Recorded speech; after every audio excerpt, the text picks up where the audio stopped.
Hey there, so today I want to bring you a story of abuse from the comic book industry. Now you can decide whether or not that you want to believe this, but the person here, the person that will not be mentioned, but you can find them rather easily, yeah, they would hold another person to that standard.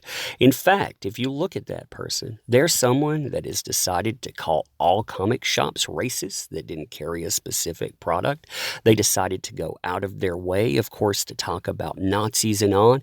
They work with the virtue crowd. These are people that would crucify someone if this kind of story came out about them. So, holding it to that standard, I think that if you look at that, well, you can think about that yourself.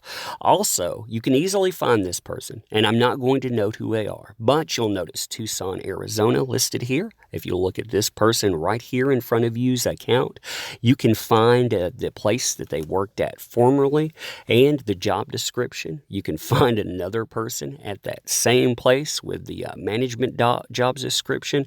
And also, if you look up the Comic-Con that's mentioned, well, look at what place they're from and on. You can find them rather easily. And the descriptors that I utilized as well, you can find them. Again, am I saying this is true? No, I'm not saying this is true, nor am I saying this is false. I'm merely showcasing something that this person, I'm sure, they would want me to listen and believe to because, that's the type of person that I get the feeling that this person is. So going through this, we see this 16 hours ago. A couple of days ago, I sent a letter to my abuser. I decided I wanted to tell my story. He works in the comic book industry. After I sent him the letter, he deactivated his social media accounts except Twitter. This is one of the hardest things I've done. So let's click on that blog spot here. Now you'll notice this is the only thing this person has, so we'll click on that. You'll get your trigger warnings as well: sexual, emotional, and mental abuse. Now it tells the story of her abuse. I'm going to skip the beginning here. She's talking about basically she was sexually, mentally, and emotionally abused by someone she thought was a friend. She's coming out with it many reasons. First of all, she wants to thank the people that basically allowed her to feel not alone. Second, she's back in the city where it happened and recently saw this person. And third, to hold that person accountable. And lastly, to make sure that it doesn't happen to anyone else. Now it started in 2012 to 2013. She goes through a story about how she had broke up with someone, how she had moved home and on, and she had been given another job. She was working at a comic shop when the comic shop decided that it wanted to grow its marketing department. So it gave the marketing manager an assistant, and she became that assistant. She was excited about that. We're going to pick up right here. My new manager, we'll call him X. X acted like my friend. He was there for me during my breakup, listened. Then one day, while we were having a conversation about my breakup, the topic of our intimacy came up. He got closer, put his hand on my hip and lower. He kissed me and invited me to his place during our lunch break. I said yes. He lived right next to our work behind a fast food place. Immediately, he started to take off my clothes. I couldn't stop shaking. I couldn't say anything, but I'm nervous. I'm nervous. I'm nervous.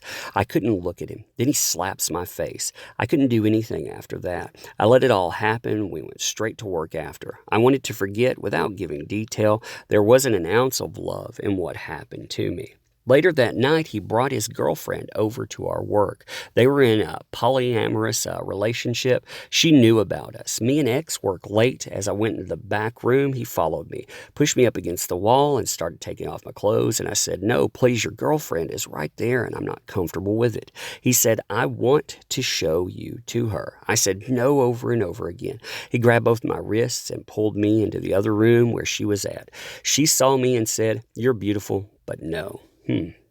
I ran out of the room, grabbed my clothes. I was humiliated. X stayed behind to talk to his girlfriend, and I was left alone crying. He eventually came to find me and apologized. I never recovered from that day.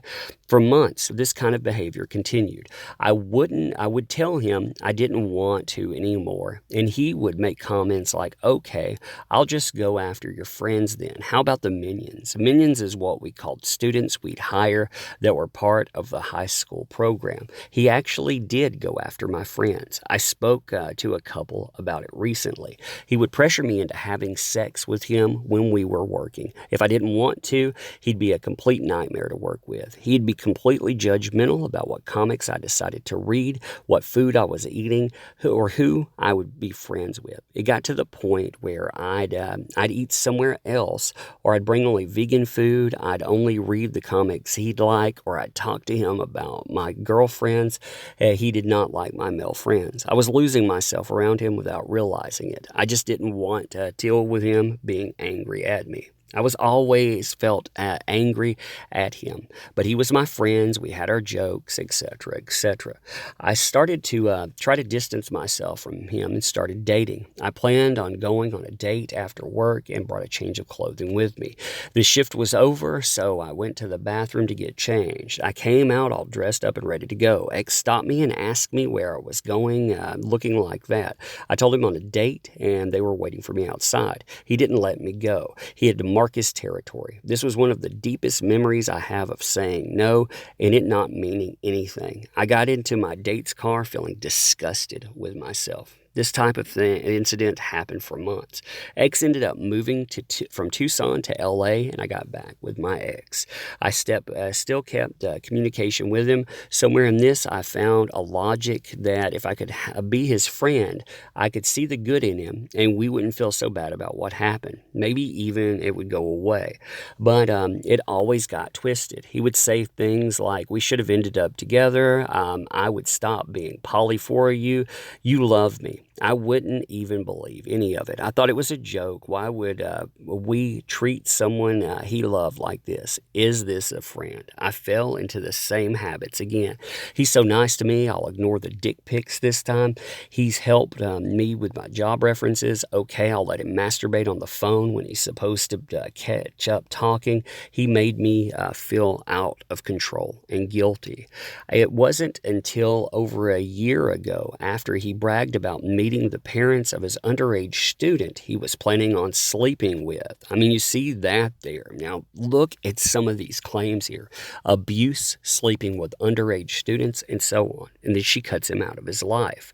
She goes on talking about this, saying that within that she had trouble talking about what was going on, all of the things that were weighing on her and on how emotionally devastating this kind of stuff is, because it is. It's emotionally devastating. If you listen to victims, and there are a lot of them out there speaking, you hear the same thing, that the kind of people that you're talking about here, they destroy lives. So you cut back to summer 2018, move back to Tucson. Calls me twice, but both were butt dials. So I text him knowing he's calling me. He says sorry and asks how I'm doing. It tells me he's going to be a guest at the Tucson Comic-Con. I haven't seen him in years. I'm going to be a guest there too. Anxiety and memories start coming back. Privately, I begin the process of confronting this for the first time. Tucson Comic-Con. I see him and his new girlfriend. We hug and say hi. He refuses to shake Logan's hand, my husband. I was very busy and stayed away from the area. People know us as friends, and from when we worked at the comic shop, they keep talking about us and memories. I'm in hell. I also came out. He's on a new book from Vertigo. There you go, right there. He's on a new book from Vertigo. If you're wondering, there's not that many of them out there. So he's on a new book there. Last day of the con, his girlfriend comes up to me and says, "Hey, I just wanted to say again, it was really nice to meet you." And X has always said that you're someone that's really important to him and has meant a lot, but he has nothing but nice things to say about you. So if it was really nice to meet you. And but this got me angry. I was livid. Of course, he's not going to say anything bad about me. He's tried to manipulate the situation. So here it is. You're an awful person. You were never my friend. And she goes on to talk about exactly how that is, what type of person he is there. She also says, I've spoken to other girls recently that have experienced abuse and manipulation from X when they were vulnerable, susceptible, and even were underage. I'm so grateful for them them.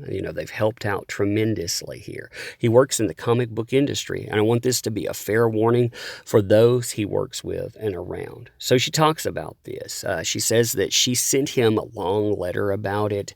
He never responded, less than 5 minutes, apologized, said he remembered things differently, and, he has removed her from all social media accounts, and he's there if I need to talk. It took him less than 5 minutes to read, process, and respond to a very long letter. It took me months and many rewrites to figure out exactly what I wanted to say here, and so on. So you can see exactly how she put that. And then later that day, he removed himself from all social media except Twitter. So, looking at this story, and again, you can find the person very easily if you want to. I'm not putting out there who this person is because I do not want to throw that accusation without her saying it. But again, Vertigo title, very easy to look into. Looking into the past there. Again, what I said about that person. And am I saying that they did these things? I'm not. I'm merely going over what someone else has thrown out there about a person in the comic book industry that I feel personally would want me to stop, would want me to empathize with this person that I'm reading this from, and would want me to listen and believe. But anyhow, you tell me what you think. Also, when you're going through this kind of stuff and you think, hey, this kind of thing is not something that a YouTube would let you check out, would let you talk about, well, you're right. They de-incentivize conversation, much like all of this other stuff is de-incentivized. So if you want to support the channel, make sure that you like, make sure that you subscribe, and make sure that you catch content daily. There is always new content. And this stuff here, this stuff is crazy. When you go through it, but it's almost par for the course. When you think about gaming and you think about other setups, yeah, this stuff, it keeps coming up again and again and again. So anyhow, let me know what you think about this. You probably know who that is. It probably won't take you long to really figure out who I'm talking about. But anyway, leave your comments. Thank you.